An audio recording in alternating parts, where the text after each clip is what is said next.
जाते हैं सुर माले से कुकिंग का होगा माले अंग सब जो अभी पुल लगा कर दे दे अपन सब पे आता है ना मोरे ना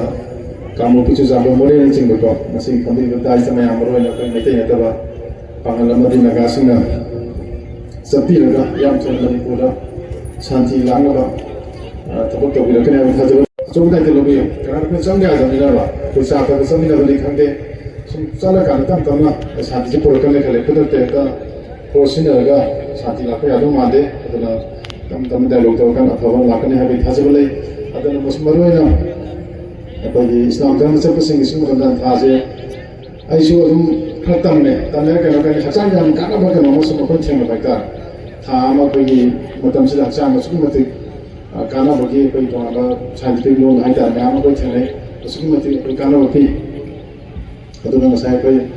मरुमनुसु ओनरन कंडिखिबदो अतु मतमदा फबसका अमा लाकांदा यामु सिचानगो तुम कोई नमोना मखाता थोकतनो अदु पॉलिसी अमा लाखदु सरकार सियामा मुचानी अदु को अमा मनि जेमो चानि को मोय हारनसि तबाक तारिबा पेलोले पांगल सिंग हाइता कोई बिलोंग खासौ सम साबा अदु थेदोको पांगल सिंग तो उदे मो बिसिस के नाम लेने न प्रथम जंदे लाखदु सरकार से को तानारगा जाति कुछ बच्चे हैं सब मानो बियंग दा अदम तो पामा लीडर मिसोना मपुना पीबो पीबो पोषण है का थंजरगा हमने अपना मुका के मुझे मसीगे प्रोग्राम मसीगे मैं लेना ते तपो हम तभी लगा तो से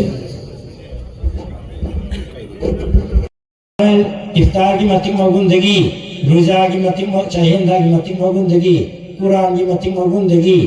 याद है से खान बिरगा अखोय बुनंग शिनुवनना इमाम तिकी मसाबन लेहन बिने इलाल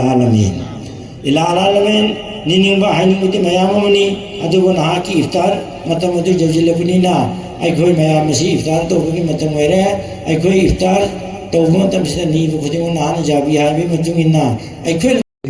रोजा है बेसिंग मतिक मगुंदगी लैरिबा मियोय बिसिंग सी हा कांगु मसेन